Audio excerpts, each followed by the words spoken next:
Okay right, welcome to Shri Gautam news ప్రేక్షకుల నమస్కారం. ఈనాటి విద్యావార్తలకు స్వాగతం. మరి ఈరోజు విద్యావార్తల గురించి మనం మాట్లాడుకుంటే ఒకసారి చూద్దాం.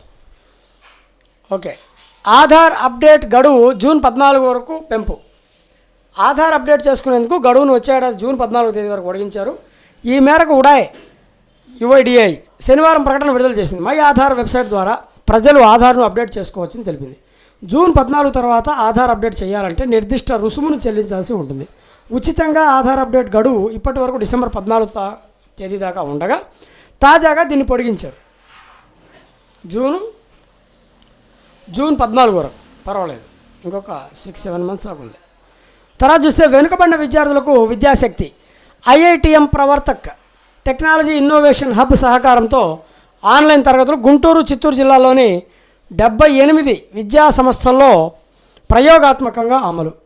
ప్రభుత్వ పాఠశాలలు మరియు జూనియర్ కళాశాలలో చదువులో వెనుకబడినటువంటి విద్యార్థులకు అదనంగా ఆన్లైన్లో బోధన అందించేందుకు పాఠశాల విద్యాశాఖ చర్యలు చేపట్టింది. మరి దీనికి సంబంధించి ఐఐటి మద్రాసులోని IITM Pravartak technology innovation hub ద్వారా ఆన్లైన్ తరగతుల నిర్వహణ చేపట్టింది. దీనికి విద్యాశక్తి కార్యక్రమంగా నామకరణం చేసింది. విద్యలో పలు సంస్కరణల కోసం ప్రభుత్వం ఇటీవల ఐఐటి మద్రాసుతో ఒప్పందం చేసుకుంది. దీంట్లో భాగంగానే ఈ కార్యక్రమాన్ని ప్రారంభించింది. All the best. పరీక్షలు అంటే భయమొద్దు, ఆత్మస్థైర్యం విజయానికి చిహ్నం కావాలని ముఖ్యమంత్రి చంద్రబాబు విద్యార్థులకి పిలుపునిచ్చారు. పాఠశాల విద్యలో 4 రకాల బడులు, మెరుగైన ఫలితాల సాధనకే విద్యా సంస్కరణలు, ప్రతి 4 గ్రామాలకు ఒక మోడల్ స్కూల్. సంబంధించి ఉద్యోగులకు 2025 సంవత్సరానికి సంబంధించి సాధారణ ఐచ్ఛిక సెలవులను రాష్ట్ర ప్రభుత్వం ప్రకటించింది. ఈ వార్త మనం గతంలో చదివాం. జమిలి ఎన్నికల బిల్లు రేపే లోక్సభ ముందుకు.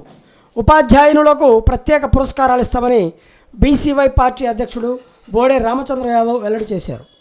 సావిత్రిబాయి పూలే జయంతి సందర్భంగా జనవరి 3వ తేదీన రాష్ట్రంలోని ఉపాధ్యాయులను ప్రత్యేక పురస్కారాలతో సత్కరించనున్నట్లు బీసీవై పార్టీ అధ్యక్షుడు బి రామచంద్ర యాదవ్ ప్రకటించారు. ప్రభుత్వాలు మాత్రమే చేపట్టిన ఇలాంటి పురస్కారాల కార్యక్రమాన్ని తమ పార్టీ కూడా నిర్వహించబోతోంది అని శనివారం ఆయన ఒక ప్రకటనలో తెలిపారు. ఈ పురస్కారాలకు ఉపాధ్యాయుల నుంచి దరఖాస్తులను ఆహ్వానిస్తున్నట్లు తెలిపారు. ప్రతి జిల్లా నుంచి ఉత్తమ ఉపాధ్యాయులను ప్రభుత్వంలో అలాగే ప్రైవేట్లో కూడా ఎంపిక చేయబోతున్నట్లు వెల్లడించారు. మరిన్ని వివరాలకు 9642266666 నెంబర్కు వాట్సాప్ చేయని చేయవచ్చని చెప్పారు. విద్యార్థులకి తీపి కబురు. మధ్యాహ్న భోజన మొత్తానికి తీపి కబురు ఏంటంటే మధ్యాహ్న భోజన ఏజెన్సీలకు ధరల పెంపు ఈ నెల నుంచి అమలు. బకాయిలు విడుదల చేయాలి అని చెప్పి ఏపీ ప్రభుత్వ ఉద్యోగుల సంఘం రాష్ట్ర అధ్యక్షుడు సూర్యనారాయణ మాట్లాడుతున్నారు.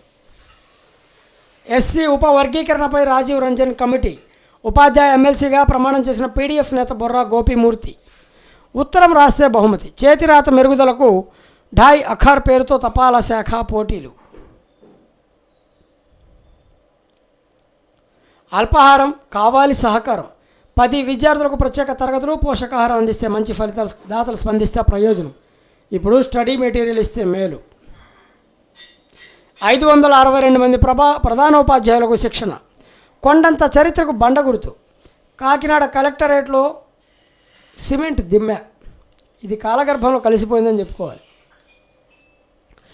ఒక దిమ్మె ఉంది, దానికి ఒక రక్షణ కంచె ఏర్పాటు చేసి రక్షిస్తున్నట్లుగా చిత్రంలో మనకు కనిపిస్తుంది. మరి అక్కడ దిమ్మె ఏంటి, ఆ దిమ్మెకి రక్షణ ఎందుకు కల్పించారనేది మనం చూస్తే ఇది సాధారణమైనటువంటి దిమ్మె కాదు, అరుదైన చరిత్రకు ఆధారము అని చెప్పి మనం తెలుస్తున్నాం. ఇక్కడ 1909లో దీన్ని ఏర్పాటు చేశారు. బ్రిటిష్ పాలనలో దేశవ్యాప్తంగా భూ సర్వే చేయడం జరిగింది. అప్పట్లో కొలతల కోసం బండ గుర్తుగా అక్కడకు ఇలా సిమెంటుతో దిమ్మెలు నిర్మించారు. వీటి ఆధారంగా భూమి కొలతలతో పాటు పర్వతాల గుట్టలు ఎత్తులను కూడా కొలిచేవారు. వీటిని స్టాండర్డ్ బెంచ్ మార్క్గా పేర్కొంటారు. దేశంలో అక్కడక్కడ నిర్మించిన దిమ్మెలు చాలా వరకు అన్ని కాలగర్భంలో కలిసిపోయాయి. ప్రస్తుతం చిత్రంలో కనిపిస్తున్న నిర్మాణం కాకినాడ కలెక్టరేట్లో ఉంది. చరిత్ర తెలిసిన అధికారులు దాన్ని ఇలా భద్రంగా కాపాడుతూ వస్తున్నారు.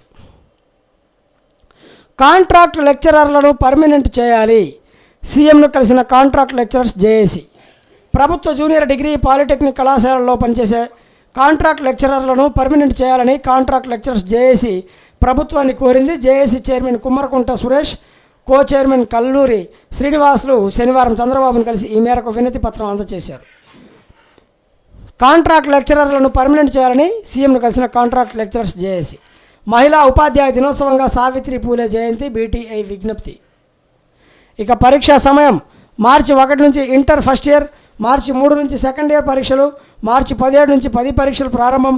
ఎన్టీఆర్ జిల్లాలో 29,298 మంది 75,000 మంది ఇంటర్ విద్యార్థులు పరీక్షలకు సిద్ధం చేస్తున్న విద్యా సంస్థలు. ఫీజు విద్యా ఫీజుల ఖరారు జీవో రద్దు. 2020-21 నుంచి 2022-23కు ఫీజు నిర్ణయించాలని కమిషన్కు ఆదేశం. అన్ని కళాశాలలకు ఒకే తరహా ఫీజు సరికాదన్న హైకోర్టు. ప్రత్యేక అవసరాల బాలలకు ఊరట. 4 ఏళ్లుగా నిలిచిన భత్యాల విడుదల. పారాసిటమాల్తో జాగ్రత్త. పూచికత్తు లేకుండానే రైతులకు 2 లక్షల వరకు రుణం. రుణ పరిమితిని పెంచిన ఆర్బీఐ. గతంలో 1.6 లక్షలు. జమిలీపై కేంద్రం దూకుడు. 16న పార్లమెంట్లో బిల్లు అభివృద్ధికి ఆటంకమని విపక్షాల విమర్శ. యూజీసీ సిఫార్సులు ఆచరణ సాధ్యమేనా? డిగ్రీ పీజీలో ఏటా 2 సార్లు ప్రవేశాలకు ప్రతిపాదన. 2.5 ఏళ్ల వ్యవధిలోనే బ్యాచిలర్ డిగ్రీ స్కిల్ కోర్సులు అందించేలాగా మార్గదర్శకాలు. అకాడమిక్ నేపథ్యం ఏదైనా నచ్చిన కోర్సులు చేరే అవకాశం. యూజీసీ సిఫార్సులపై నిపుణుల్లో భిన్నాభిప్రాయాలు వెలువడుతున్నాయి. ఏటా 2 సార్లు ప్రవేశం ఒకటి. హెచ్ఈసీతో బీటెక్ చదవగలరా అనే ప్రశ్న. బహుళార్థక ప్రవేశ నిష్క్రమణ అవకాశం. స్కిల్ కోర్సులు, అప్రెంటిస్షిప్, ఒకే సమయంలో 2 డిగ్రీలు, 2.5 ఏళ్ళకే బ్యాచిలర్ డిగ్రీ అన్నీ కూడా ఛాలెంజింగ్ లాగా కనిపిస్తున్నాయని చెప్తున్నారు. బృహస్పతి చంద్రుడిపై శిలాద్రవ గదులు. ఆ చాంబర్ల వల్లే నిత్యం జ్వలిస్తున్న అగ్నిపర్వతాలు. నకిలీ నోట్ గుర్తించకపోతే చేటే. సెక్యూరిటీ థ్రెడ్ సరిగ్గా చూసుకోవాలి. రియల్ నోట్కి ఫేక్ నోట్కి తేడాలు మనం గమనించాలి. న్యూ నంబరింగ్ ప్యాటర్న్ కూడా గమనించాలి.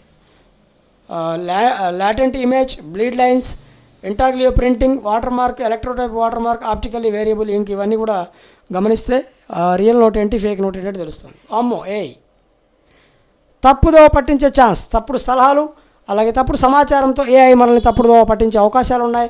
ఎందుకంటే ప్రతి ఇన్ఫర్మేషన్ కోసం ఏఐ మీద ఆధారపడితే అది ఏది ఇన్ఫర్మేషన్ ఇస్తే అదే తీసుకుంటాం. సో దాని ద్వారా మిమ్మల్ని తప్పుడు ఇన్ఫర్మేషన్, తప్పుడు సమాచారంతో కూడా మిమ్మల్ని బ్లేమ్ చేయొచ్చు, మిమ్మల్ని మీ వాల్యూని దిగజార్చవచ్చు కూడా. గోల్డ్ ర్యాలీకి బ్రేక్. వచ్చే ఏడాది ధరల పెరుగుదల అంతంతే.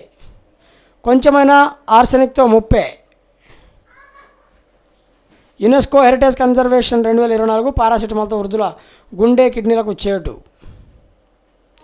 పారాసిటమాల్ మాత్రలను దీర్ఘకాలం వాడటం వల్ల వృద్ధుల యొక్క గుండె కానీ, మూత్రపిండాలు, నోరు, పెద్ద పేగులు, చిన్న పేగులు, మలద్వారం వంటి అవయవాలపై ప్రతికూల ప్రభావం పడే అవకాశం ఉంది. కాబట్టి బ్రిటన్లో ఉన్నటువంటి నాటింగ్హామ్ విశ్వవిద్యాలయం పరిశోధకులకు ఈ అధ్యయనంలో ఈ విషయాలు తెలిసాయి. పారాసిటమాల్ వాడకం వల్ల జీర్ణాశయంలో అల్సర్ కారణంగా జరిగే రక్తస్రావం ముప్పు 24%, లోయర్ గ్యాస్ట్రో ఇంటెస్టినల్ బ్లీడింగ్ 36%, అదేవిధంగా తీవ్రమైన మూత్రపిండాల వ్యాధి ఏదైతే ఉందో అది 19%, హార్ట్ ఫెయిల్యూర్ 9% పెరగొచ్చని చెప్తున్నారు. వరుణుడిదే ఆట. తొలి రోజు వర్షం అంతరాయం. ఆస్ట్రేలియా తొలి ఇన్నింగ్స్ 28-0. మూడో టెస్టుకు వానగండం. 11 జిల్లాలకు అతి తీవ్ర కరువు, వరదల ముప్పు. ఐఐటి గువాహటి, ఐఐటి మండి అధ్యయనం వెల్లడి. జమిలి అమలైనా కూడా ఏపీలో 2029లోనే ఎన్నికలు. వైకాపా వాళ్ళు ఎప్పుడో విశ్వసనీయత కోల్పోయారు. మీడియాతో ఏపీ ముఖ్యమంత్రి చంద్రబాబు. దేశంలో జమిలి ఎన్నికలు అమల్లోకి వచ్చినా కూడా ఆంధ్రప్రదేశ్లో మాత్రం 2029లోనే ఎన్నికలు జరుగుతాయని ముఖ్యమంత్రి చంద్రబాబు స్పష్టం చేశారు. ఒక దేశం ఒకే ఎన్నిక విధానానికి ఇప్పటికే మద్దతు ప్రకటించినట్లు వెల్లడించారు. జమిలి నేపథ్యంలో రాష్ట్రంలో త్వరలోనే ఎన్నికలు రానున్నాయని, తామే అధికారంలోకి వస్తామంటూ వైకాపా నేతలు చేస్తున్న వ్యాఖ్యల్ని ప్రస్తావించగా, జమిలిపై అవగాహన లేని వైకాపా నాయకులు ఏది పడితే అది మాట్లాడుతున్నారని మండిపడ్డారు. శనివారం మంగళగిరిలోని తెదేపా కేంద్ర కార్యాలయానికి వచ్చిన సీఎం కొంతసేపు మీడియాతో మాట్లాడారు. శుక్రవారం వైకాపా శ్రేణులు నిర్వహించిన ఆందోళనల్ని ప్రస్తావించగా ఆ పార్టీ నేతలు ఎప్పుడో విశ్వసనీయత కోల్పోయారని, వారి నాటకాలు చూసి ప్రజలు నవ్వుకుంటున్నారని ఎద్దేవా చేశారు. స్వర్ణాంధ్ర విజన్ 2047 గురించి అడగ్గా అది ఒక్కరోజుతో వదిలేసే కార్యక్రమం కాదని, దాన్ని మరింతగా ప్రజల్లోకి తీసుకువెళ్లాలన్నారు. విశ్వవిద్యాలయాలు, కళాశాలలు, పాఠశాలలతో పాటు ప్రతి చోట దానిపై చర్చ జరగాలి. భవిష్యత్తు తరాల బాగు కోసం చేసే ఈ ప్రయత్నంలో అందరూ భాగస్వాములు కావాలి. విజన్ 2020 సాకారమై వాటి ఫలాలు నేడు ప్రజలు పొందుతున్నారు.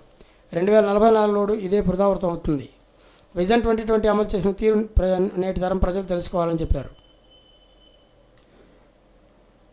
అలాగే అస్వస్థతకు గురై ఆసుపత్రిలో చికిత్స పొందుతున్న భాజపా అగ్రనేత ఎల్కే అద్వానీ త్వరగా కోలుకోవాలని చంద్రబాబు ఆకాంక్షించారు. ఆయనతో నాకు కొన్ని దశాబ్దాల నుంచి మంచి అనుబంధం ఉంది. నాడు రాష్ట్రాభివృద్ధికి ఆయన అందించిన సహకారం మరవలేనిదని ఆయన గుర్తు చేసుకున్నారు. ఇవి ఈనాటి విజయవార్తలు మార్నింగ్ న్యూస్ బులెటిన్కి సంబంధించి. మరి చూస్తున్నానండి శ్రీ గౌతమ్ న్యూస్. అలాగే శ్రీ గౌతమ్ న్యూస్ని ఇంతవరకు సబ్స్క్రైబ్ చేయనటువంటి వాళ్ళు ప్లీజ్ దయచేసి ఛానల్ని సబ్స్క్రైబ్ చేయండి. Thanks for watching.